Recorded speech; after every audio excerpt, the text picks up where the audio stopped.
안녕하십니까. 반갑습니다. 자, 인기 가문 대박주 본격적으로 우리 강훈숙 대표님의 인기 가문 땡땡 대박주 어떤 내용일까요? 확인해 보도록 하겠습니다. 자, 인기 가문 성장 대박주. 그렇죠. 원래 뭐 성장 너무나 좋아하시고 네네. 예. 자, 그런 부분인데 이번에 성장은 또 어떤 느낌인지 설명 부탁드리겠습니다. 항상 제가 강조하는 게 필연적인 성장주, 산업 성장주를 매매해서 큰 수익을 내자라고 말씀을 드립니다. 그래서 사실 이 시간 제가 계속 말씀드려왔던 종목들이 첫 시간부터 계속 HBM 관련주라든지 필연적인 성장주에 대해서 말씀을 드렸었죠. 그리고 이제 중간에 한번 약간 매도 같은 느낌으로 수급에 대해서 말씀을 좀 드렸어서 지난주에도 수급 종목이 또 기분 좋은 상승을 좀 보여주었었는데요. 오늘도 역시나 마찬가지로 성장 대박주를 가지고 왔습니다. 이 성장이라는 것 자체는 제가 지금 말씀드리는 성장은 막연한 그런 어떤 실적이 동반되지 않은 성장이 아니라 앞으로 실적도 동반이 될 수 있는 그런 어떤 성장주의 흐름이기 때문에 우리 안인기 대표님이 저를 만나서 감을 얻고 또 이제 회원도 많이 늘고 그랬다고 하시는데 저 또한 마찬가지로 안인기 대표님 만나면서 지난주에 또 종목도 좋았었고요. 그리고 또 LNF 말씀을 하시는데 이 또 LNF가 리뷰 시간에 저희가 말씀을 드리겠지만 제가 또 굉장히 많이 말씀드렸던 종목 중에 하나입니다. 네. 그거랑 또 여러 가지 면을 조금 이따 말씀을 드리고요. 어찌됐건 주식시장에 있어서는 저는 사실 삼성전자나 카카오 같은 종목보다는 정말 성장할 수 있는 섹터, 그러면서 실적이 뒷받침되는 바로 전기차, 2차 전지, 자동차 이런 것들이 그런 어떤 성장의 섹터들이 아닌가 싶습니다.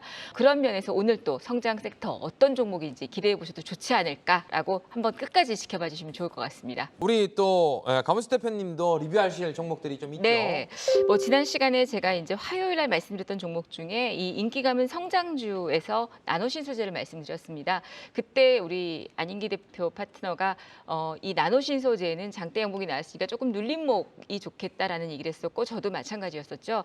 개인적으로 저는 이제 장대 양봉이 나온 자리에 접근보다는 조금 쉬어가는 자리에 접근을 말씀을 드리는데 사실 2차 전지 종목들이 오른 것 같지만 지난 이틀 동안의 종목은 2차 전지가 오른 게 아니라 저는 그렇게 생각하지 않고요. 에코프로 그룹주와 포스코 그룹주가 움직였다고 생각합니다. 그리고 거기에 LNF가 유가증권 시장으로의 상장 이슈 때문에 LNF와 세로닉스가 움직였던 거지 그 외에 2차 전지가 움직였던 건 하루 정도 대주전자라든지 첨보라든지 오늘 이제 그런 종목이 움직였던 건데 나노신소재 같은 경우는 오히려 어제 오늘 같은 흐름에서 예쁜 모습을 좀 만들면서 같은 가격대이지만 14만 지금 차트 이제 보시면 지난번 장대 양봉이 나왔던 비슷한 가격대 위치이지만 오히려 눌림목이 만들어지는 쉬어가는 그런 과정이 만들어졌기 때문에 오히려 지금 위치가 더 예쁘다라는 말씀을 좀 드리고 싶어서 리뷰로 소개를 시켜드리고요. 네. 그리고 또 하나는 이제 STX라는 종목이었었죠.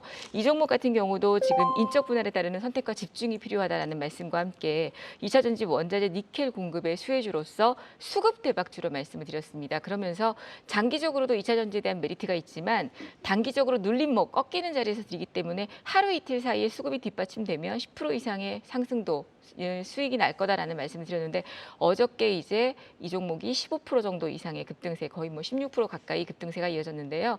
어제 같은 경우에 짧게 수익을 챙겨도 좋지만 오늘은 거래량 없이 쉬어가는 구간이었기 때문에 하루 이틀 조금 횡보하더라도 한 번 더 거래량이 터지면 충분히 다시 또 올라갈 수 있는 그런 구간이다. 그래서 수급 대박주 같은 경우는 조금 빠르게 대응하시는 게 좋고 그다음에 성장 대박주 같은 경우에는 조금 모아가는 전략으로 길게 보셔도 좋다라는 얘기를 좀 구분해서 말씀드리고 싶어서 오늘 리뷰로 준비를 좀 해봤습니다. 강훈숙 대표님의 이제 종목 어떤 종목일까요? 네, 두 번째 종목은 프로텍이라는 종목입니다. 이 종목은 최근에 HBM 관련주로서 대장주 역할을 PSK홀딩스와 대장주 역할을 했던 종목 중에 하나죠. 이 종목은 반도체 디스펜서에 특화된 후공정 설비 업체 중에 하나입니다. 디스펜서 그리고 HBM의 고대역 초고속 메모리에 쓰인다라고 보시면 될 것 같아요. 디스펜서라는 게 이 원하는 물질을 정량 토출하는 장비로서 반도체 후공정에 사용되고 있는 장비입니다. 이 공정이 이 플립칩 패키지를 구성하는 공정으로서 칩에 형성된 작은 솔더 펌프를 보호하고 있고 열을 분산시키면서 칩 칩과 기관, 서브스트레이트 요 사이에 접착력을 향상시키면서 칩의 신뢰성을 높이는 어떤 기능을 가지고 있다라고 해요. 그래서 이 HBM이 TSV 기술을 적용을 해서 D램 칩에 5,000개 이상의 구멍을 뚫고 상하를 이렇게 연결해서 기존 금선을 이용한 그런 패키지 대비 데이터 처리 속도를 혁신적으로 끌어올리는 제품이다라고 보여지는데, 그런 부분에 있어서 바로 이 프로텍이 그동안 대장주의 역할을 했던 그런 모습이다라고 보여집니다. 그런 가운데 이제 신규 장비를 통한 어떤 사업 영역의 확대도 좀 기대해 볼 수 있는 그런 기업이다라고 보여지고요. 사실 이제 프로텍이 챗 GPT 반도체 주문이 쇄도하면서 AI 반도체 100배 생산 활용 장비 개발이 부각이 되면서 최근에 이제 주가가 급등했었습니다. 어제 제가 이제 공개 특강을 하면서 이 반도체, 한미 반도체라든지 막 주가가 급락을 하니까 반도체 왜 이렇게 많이 빠지냐고, 이유가 있냐고 막 물어보셨는데, 이유는 단 하나입니다. 단기적으로 많이 올랐기 때문에.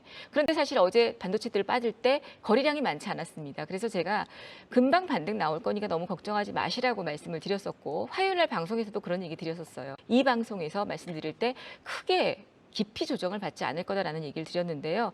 일단 뭐 신규 장비를 통한 사업 영역도 확대 중이고, 마이크로 솔더블 그리고 어태치 뭐 등등에 대한 신규 장비가 개발 중이기 때문에 앞으로 차후에도 지속적으로 성장성은 기대해 볼 수 있는 그런 기업이다라는 가운데, 또 이 차트의 위치가 프로텍 같은 경우는 최근에 급등하고 난 이후에 5일선에서 눌림목이 나오면서 반등이 나오는 자리입니다.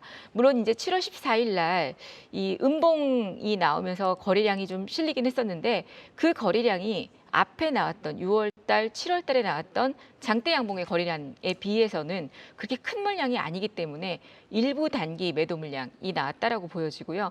오늘 자리 굉장히 눌림목도 좋고, 오늘 보시면 이 HBM 중에서 그동안 대장주를 했던 이 PSK 홀딩스라든지 프로텍 이런 애들이 먼저 움직였습니다.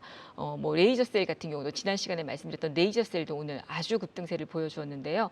그런 면에서 볼 때 저는 이제 손절가 한 53,500원 정도로 보시고, 목표 주가 65,000원, 볼리점에서 상단 정도까지는 충분히 반등이 나오고, 거래량이 더 실린다면 지난번 고점이었던 7만 원, 7,900원대도 돌파하는 그림들이 이어지지 않을까. 그리고 수급도 지금 보시면 오늘부터 또다시 프로그램 매수랑 기관들의 매수가 유입되고 있는 부분들을 또 확인해 볼 수가 있습니다. 마지막 네 번째 우리 가문수혁 대표님은 어떤 종목 들고 오셨을까요? 네, 네 번째 종목은 애경케미칼입니다. 네, 애경케미칼이라는 종목 자체는 이 나트륨 이온 배터리 음극재 시장을 정조준하면서 최근에 전기자동차와 ESS 에너지 저장 장치 시스템 보급이 확대되고 있는 가운데 애경케미칼이 나트륨 이온 배터리 개발에 적극적으로 나서고 있다라는 소식 때문에 최근에 이제 급등세를 보였던 종목입니다.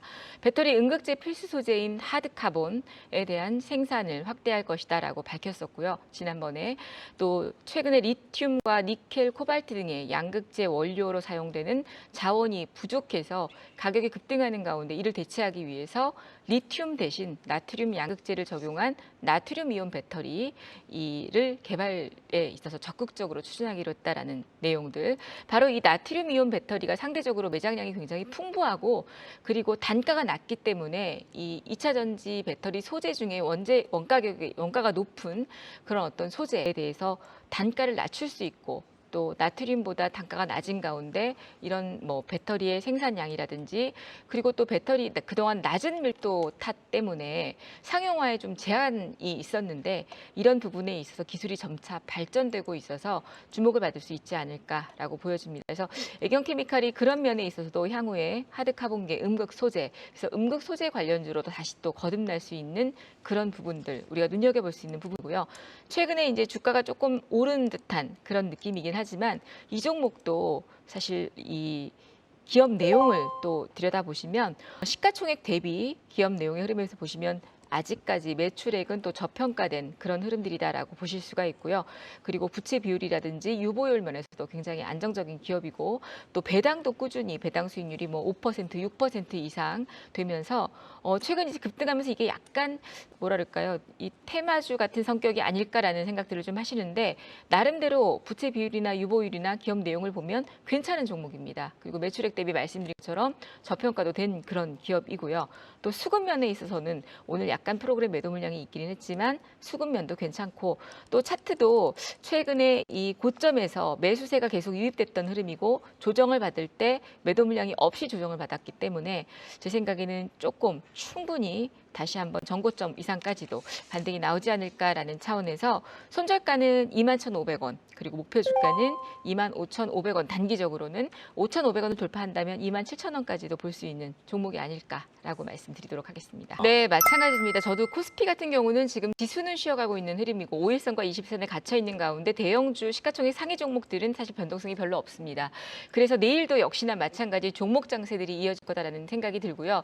종목 장세도 개별주 종목 장세들보다는 약간 중형주급 종목들의 장세들이 움직이고 있는 그런 모습이어서 철저하게 여러분들이 종목 장세 가운데서도 좀 찐 종목, 영양가가 없는 종목들이 움직이는 그런 장은 아니에요. 그렇기 때문에 실적주 위주로 접근하시는 게 좋고 또 약간의 쏠림 현상들이 조금 분산되고 있는 그런 그림이기 때문에 수급이 사실은 지금 우리가 수급이 깡패다라는 얘기가 있죠. 요즘 장에서 보시면 수급이 쏠리는 종목들이 가고 있습니다. 그래서 단기 매매 같은 경우는 수급이 몰리는 종목들, 이런 종목들 위주로 단기 매매를 하시고 긴 관점으로는 역시나 실적주들 좀 모아가시는 그런 전략들이 좋지 않을까.